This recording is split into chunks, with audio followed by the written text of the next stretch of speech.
फासले। चारों तरफ एक सन्नाटा सा छाया हुआ था।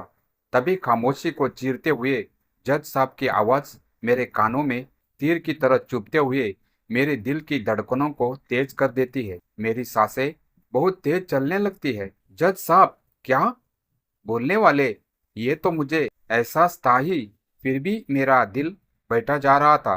काश कोई चमत्कार हो जाए और मेरी दुनिया जो बिखर रही है वो बच जाए। मेरा दिल चीख चीख कर कह रहा था, काश, काश ऐसा हो जाए। पर बहुत जल्द ही मेरा ये भरम टूट गया। जज साहब ने बोलना शुरू किया। दोनों पक्षों की दलीलें सुनने के बाद ये फैसला लिया जाता है कि ये दोनों एक दूसरे के साथ जब नहीं रहना चाहते हैं तो अलग ही होना ठीक रहेगा। इन दोनों का डिवोर्स मंजूर किया जाता है। मैं तो ये सुनकर ही बेंच पर गिर पड़ा। एक नज़र मैंने कल्पना को देखा। उसके चेहरे पर खामोशी थी। वो भी बैठ जाती है, एकदम खामोश बेजान सी। कोर्ट रूम से सब लोग जा चुके थे। बस मैं और कल्पना ही बैठे रह गए। बीते हुए यादों के झरोके एक के बाद एक मेरी आंखों के सामने आने लगे। 1 साल पहले की ही तो बात है, मेरी और कल्पना की शादी हुई थी। उस वक्त मैं कितना खुश था। मुझे अपनी किस्मत पर नाज हो रहा था। इतनी सुंदर और सुशील पत्नी जो मिली थी। ऐसा कौन होगा जिसको एक अप्सरा को पाकर खुद पर घमंड ना हो। मेरे दोस्त जो ऊपर से मेरी वाहवाही कर रहे थे, अंदर से रजोगाम से भरे हुए थे। उनकी इस जलन को देखकर मैं अंदर ही अंदर खुशी से फूले नहीं समा पा रहा था। कल्पना की माँ ने मुझे अपनी बेटी का हाथ मेरे हाथ में देते हुए बोला, बेटा, मेरी बेटी बहुत नाजों से पली बड़ी है, थोड़ी सी नादान है। इससे कोई गलती हो जाए तो माफ कर देना। उसको मैंने भी बड़े फक्र से बोला, अरे मम्मी जी, कोई बात नहीं, ये बेटी है तो मैं भी आपका बेटा ही हूँ। आपको कोई शिकायत का एक भी मौका नहीं दूंगा। आप देख लेना, मैं बहुत खुश रखूंगा इनको। सब रस्मों के बाद हम दोनों घर आ गए।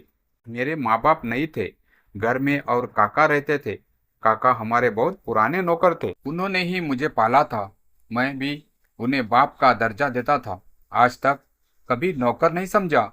उन्होंने ही हम दोनों का स्वागत किया और कल्पना को कमरे में ले गए। कमरे में आते ही उसने अपने कपड़े जेवर सब उतार के जैसे बोझ हो उसके लिए, और दरवाजा बंद करके सो गई। जब मैं कमरे में आया तो दरवाजा बंद देखा। धीरे से खटखटाया। जब 10 मिनट तक नहीं खोला, मैंने सोचा कोई बात नहीं, सो गई होगी। मैं भी दूसरे कमरे में जाकर सो गया।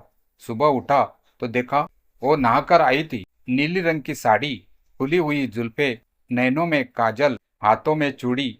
मैं तो देखते ही दिल को थम लिया। हाय, आज तो ये मुझे अटैक देगी, मर ना जाऊं कहीं। मैं तो गया आज। ओ भाई, कोई तो रोक लो, ये तो कहर ढा रही है। धीरे धीरे इतरता हुआ मैं आगे बढ़ने लगा। जैसे ही उसके पास गया, उसका हाथ को बड़े ही प्यार से पकड़ा। मन किया कि चूम लूं, पर उसने हाथ झटक दिया और वो मेरे ऊपर जोर से चिल्लाई, क्या कर रहे हैं आप ये? आप मुझसे प्लीज दूर ही रहे तो अच्छा होगा, आपके लिए भी और मेरे लिए भी। मेरा दिल अंदर तक कांप गया। ये क्या बोल रही है? मैं उसको देखता का देखता रह गया। उसकी आंखें गुस्से में लाल हो गई थी। मैं बिना कुछ बोले वहां से चला गया। सोचने लगा, ऐसा क्यों बोला इसने? क्या बात है? इसकी मर्जी नहीं थी शादी की तो नहीं करती। शादी के बाद तो पति का पूरा हक होता है पत्नी पर। एक ये है जो हाथ तो क्या पास भी नहीं आने देती। कुछ पल में ही मेरी किस्मत ऐसे बदलेगी, मुझे पता नहीं था। कल तो मेरी खुशी का ठिकाना नहीं था, आज वो गम में बदल गई। मैंने क्या क्या सपने सजाए थे अपनी लाइफ पार्टनर के लिए। इसको पाकर खुद को खुशकिस्मत समझ रहा था, पर लगता है शायद मुझसे बदनसीब इंसान और कोई नहीं है। इतनी खूबसूरत बीवी मिली है, वो भी सजाने के लिए। नाम की शादी हुई है मेरी, तो मुझे प्यार करने का भी हक नहीं है? पास भी नहीं जा सकता? जाते ही ये तो काटने दौड़ती है। जैसे जैसे वक्त बीतता गया, कल्पना का रवैया मेरे प्रति बिगड़ता ही रहा। मैंने भी इसे ही अपनी किस्मत मान ली और सोचा ऐसे ही रहना है तो रह लूंगा पूरी जिंदगी, पर सामने तो रहे मेरे, इससे दूर रहने का तो मैं ख्याल भी नहीं कर सकता। मैंने भी उसे कभी कोई कमी नहीं होने दी। पति होने का हर फर्ज पूरे किए। वो चाहे या ना चाहे, उसकी जरूरत का हर सामान उसके पास होता था। इस बात का भी ख्याल रखा कि उसे मुझसे कभी भी कुछ मांगना ना पड़े। कभी उससे पूछा भी नहीं कि वो मेरे साथ ऐसा क्यों करती है। आखिर मेरी क्या गलती है, या फिर किसी और से शादी करनी थी? अगर ऐसा है तो मैं बीच में से हट जाऊंगा, पर मुझसे कुछ बोले तो कभी एक बात तक तो नहीं करती है। मेरे आते ही कमरे में चली जाती है। काका से तो अच्छे से बात करती है, हंसती है। मुझ में क्या कीड़े पड़े हुए हैं? जो बात तो क्या, देखती तक नहीं। एक दिन हिम्मत करके उससे पूछ ही लिया, सुनो, मुझे तुमसे बात करनी है। उसने कहा, बोलिए। मैंने बोलना शुरू किया, ये शादी क्या तुम्हारी मर्जी से नहीं हुई है? अगर तुम्हें कोई और पसंद है तो बता दो, मैं वादा करता हूँ तुम्हारी शादी उससे करा दूंगा। ये सुनते ही वो और मुझ पर भड़क गई। चुप हो जाइए, आप क्या अनाप शनाप बोले जा रहे हैं? मेरी लाइफ में ना तो कभी कोई आया है, ना ही कभी कोई आ सकता है। मेरे दिल में किसी के लिए कोई जगह नहीं है, समझे आप? मैं बोला, फिर ऐसा क्यों करती हो तुम मेरे साथ? तुम्हारा व्यवहार मुझे समझ नहीं आता है। आखिर तुम क्या चाहती हो? ऐसा कब तक चलेगा? उसने कहा, ओ ऐसा है तो मुझे छोड़ दे। आप मेरे दिल में, आपके लिए कोई जगह नहीं है। उससे मुझे इस जवाब की उम्मीद बिल्कुल नहीं थी। कुछ बोलेगी, क्या करता? उसकी माँ से वादा किया था वो मैं आज भी निभा रहा हूँ। चुपचाप से आकर अपने कमरे में बैठ गया। इसकी लाइफ में कोई नहीं है, फिर क्यों ये ऐसा करती है? मेरी तो कुछ समझ में नहीं आ रहा है। माँ से पूछूं तो उनको तकलीफ होगी ये सब सुनकर, कहीं कुछ हो ना जाए उन्हें। नहीं नहीं, उनसे मैं कुछ नहीं बोल सकता, कभी भी नहीं। ऐसे ही अपना जीवन काट लेंगे। सब मुझे बताए, ऐसा क्यों करती है, क्या वजह है जो किसी को ये अपने पास नहीं आने ही नहीं देती? कुछ तो हुआ है इसके साथ। अब मैं इससे कुछ नहीं पूछूंगा जब तक ये खुद नहीं बता देती। ऐसे ही वक्त गुजरता जा रहा था। अपने ही घर में अजनबियों की तरह रहना पड़ रहा था। एक दिन मैं ऑफिस का काम कर रहा था। मैडम जी दनदनाती हुई मेरे कमरे में आई और बोली, मुझे अब आपके साथ नहीं रहना है। मुझे आपसे तलाक चाहिए। क्यों? मैंने ऐसे क्या कर दिया? अब जो ये बोल रही हो? नहीं, अब आप मुझे जाने दें, मैं यहाँ नहीं रह सकती। अरे ये तो बताओ क्या हुआ है? आखिर किसी ने कुछ कहा है? मेरी किसी बात का बुरा लगा है? ऐसा कुछ नहीं है। अब मुझे यहाँ से जाना है, मैं अब जाना चाहती हूँ। मैंने बहुत समझाने की कोशिश की। जब नहीं मानी तो बोला, ये तो बताओ कहाँ जाना है तुम्हें यहाँ से? बोली, मैं अमेरिका जाना चाहती हूँ। अब वहीं रहकर कुछ कर लूंगी। यहाँ रहना मेरा मुश्किल हो रहा है, पर वजह तो बता दो। पर उसने नहीं बताया और चली गई। मैं सोचने लगा, अब क्या हुआ इसको? जब मैं पूरी जिंदगी ऐसे ही रह सकता हूँ तो यहाँ रहने में क्या बुराई है? मेरा दिल नहीं मान रहा था इससे अलग होने को। प्यार जो करता था इससे इतना, ये करे या ना करे, पर मेरा दिल बैठा जा रहा था। इससे अलग होने के नाम से ही कभी इससे अलग होने की मैंने सोचा ही नहीं था। मुझे तो ऐसे ही जीने की आदत हो गई है। क्या इसको कोई फर्क नहीं पड़ता? इतने दिन हो गए साथ रहते हुए, एक बार भी इसका दिल मेरे लिए नहीं पिघला? क्या मैं इतना बुरा हूं? प्यार नहीं कर सकती तो ना करे, कम से कम साथ तो रह लेती मेरे। मैं तो इसमें ही खुश था, कभी कोई शिकायत नहीं की इससे। फिर भी ये सब, पर मैडम की यही इच्छा है तो यही सही, पूरी तो करनी ही है। तभी घंटे की आवाज़ से मेरा ध्यान टूट जाता है और मैं होश में आता हूँ। उसको देखता हूँ तो अभी ऐसे ही बैठी होती है। उसको देखकर आज मुझे लगा जैसे इसको भी दुख है मुझसे दूर हो जाने का।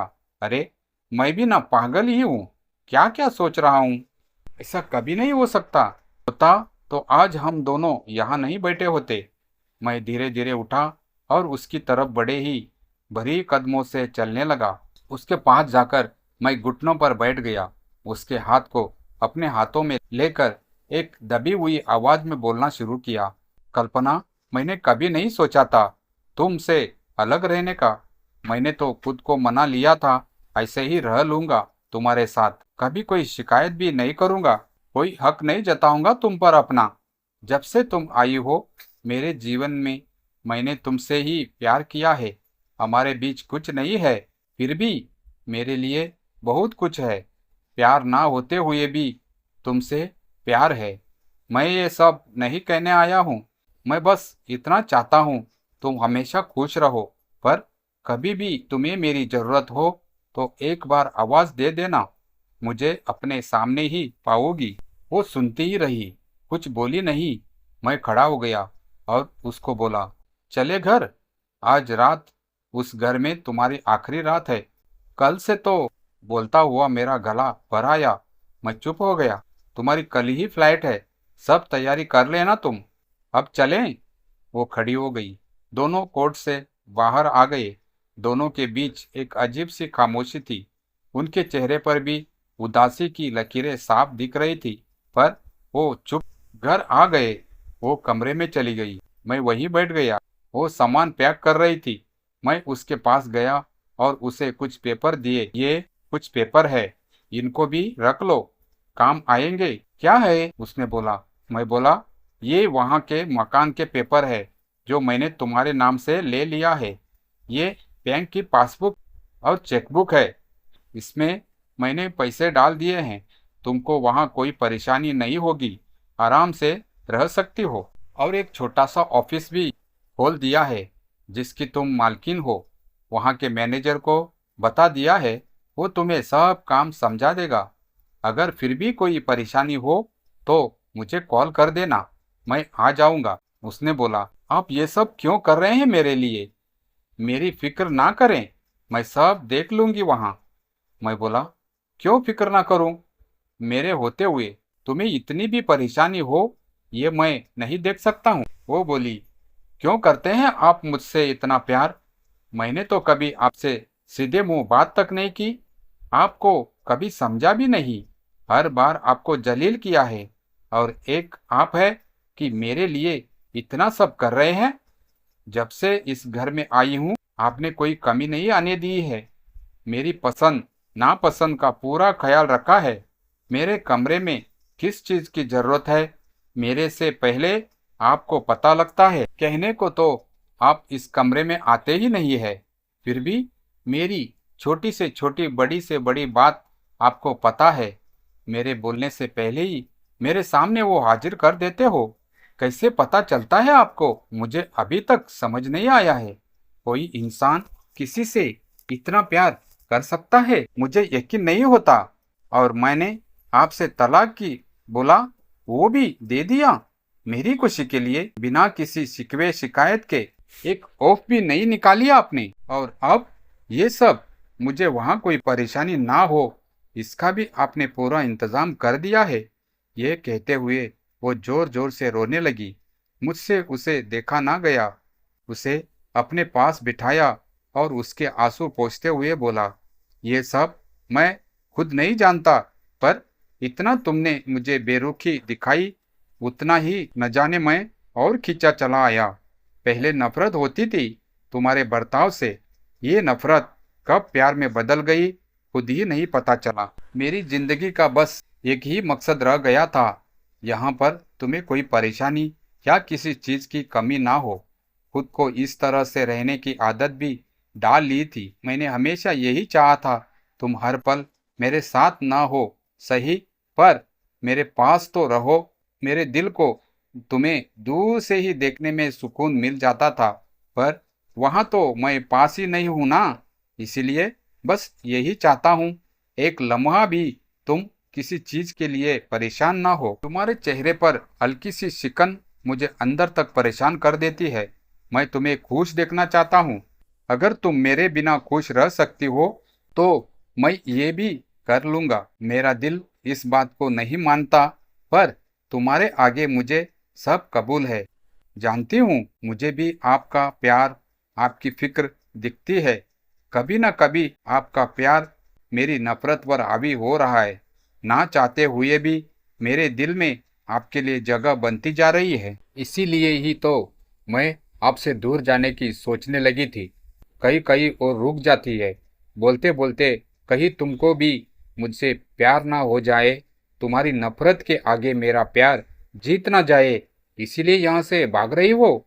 ये तो अच्छी बात है ना, इसमें बुराई क्या है? क्यों तुम मर्द जात से इतनी नफरत करती हो? क्यों मुझसे दूर दूर रहती हो? वो कहना शुरू करती है। मेरे पापा मेरी माँ को बहुत जलील करते थे। हर वक्त उन्हें नीचा दिखाने की कोशिश में लगे रहते थे। उन्हें बेटा चाहिए था, बेटी हो गई। माँ को कुछ परेशानी की वजह से वो दोबारा माँ नहीं बन सकती थी। इसीलिए इस बात का गुस्सा वो माँ और मुझ पर निकालते थे। आज तक उन्होंने मुझसे प्यार से बात करना तो दूर देखा तक नहीं। माँ मेरा ख्याल रखती थी तो उन्हीं जली कटी सुनते मुझे ना ही कभी कहीं ले जाते थे, ना ही जब कोई आता था घर पर तो मुझे सख्ती से मना किया जाता था कि मैं अपने कमरे में ही रहूं। बाहर आई तो मेरी खैर नहीं। एक बार मैं कॉकरोच से डर गई और माँ माँ चिल्लाती हुई नीचे आ गई। तब तो पापा ने कुछ नहीं कहा, पर बाद में मेरे पैरों को जला दिया, क्योंकि मैं इनसे ही भागते हुए आई थी ना। उस वक्त मेरी उम्र 4 साल की थी। माँ ने उन्हें रोका तो माँ के भी हाथ जला दिए। माँ और मुझे जब से रोज उस गलती की सजा देते थे। जो प्यार पहले माँ के लिए था वो नफरत की भेंट चढ़ गया। वो हमारे लिए एक जल्लाद से कम नहीं थे। जब मैं थोड़ी बड़ी हुई तो माँ ने कैसे भी करके मुझे घर से बाहर हॉस्टल में भेज दिया ताकि मैं पापा के कहर से बच जाऊं। पर माँ रोज ही उस आग में जलती रही। आपको बता भी नहीं सकती उस वक्त हम कैसे तड़पे हैं। हमें माँ की फिक्र रहती थी। पता नहीं पापा माँ के साथ क्या सलूक कर रहे होंगे। बस तब से मर्द जात से नफरत होने लगी। हर शख्स में मुझे मेरे पापा दिखाई देते थे। मैं हर इंसान से नफरत करने लगी। बड़े होते होते ही ये नफरत इतनी बढ़ गई। आपसे शादी नहीं करना चाहती थी तो पापा ने माँ को धमकी दी। अगर मैंने मना किया तो पापा माँ को जान से मार देंगे। इसीलिए मुझे ये शादी करनी पड़ी। मेरी नफरत आपके लिए भी और बढ़ गई। आप भी मेरे पापा की तरह होंगे, इसीलिए आपको पास आने दूं इसका तो सवाल ही नहीं उठता। पर आज आपने मुझे तोड़ दिया। इतनी नफरत कि मैंने और आपने जवाब प्यार दिखाकर ही दिया। आज मुझे समझ नहीं आ रहा है मैं क्या करूं। यहाँ से जाना मेरे लिए पहले ही मुश्किल हो रहा था, आपने उसे और बढ़ा दिया। ये सब बोलते हुए वो इतनी रो रही थी। मैं बस एक टक उसकी बातें सुनता जा रहा था। उसके दर्द को महसूस कर अंदर ही अंदर कांप रहा था। सोच रहा था इसने ये सब तो सहा है, मुझे उस पर और प्यार आ रहा था। मैंने बिना कुछ सोचे उसको पकड़कर गले से लगा लिया। बहुत देर तक वो भी मुझसे ऐसे ही चिपकी रही, सुबकती रही और मैं बस उसके सर को सहलाता रहा। मेरी भी हिम्मत नहीं हो रही थी कि उससे कुछ बोल सकूं। इतने दर्द भरा हुआ था उसके सीने में। आज अक्षों में बह जाने दो। आज इतने सालों का दर्द जो वो सह रही थी, आज उसका ज्वालामुखी फूट पड़ा था। इसको भी थोड़ा सुकून मिल जाएगा। आज तो मुझे भी कहीं ना कभी राहत मिली थी।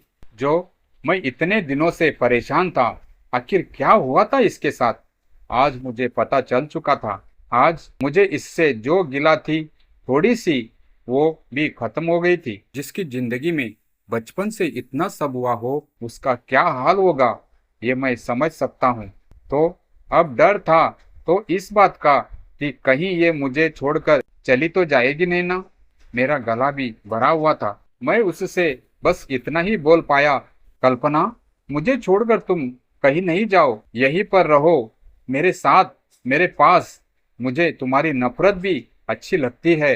मैं मर जाऊंगा तुम्हारे बिना। उसने भी बोला, कहीं नहीं जाऊंगी, मैं अब आपको छोड़कर यही आपके पास ही रहूंगी।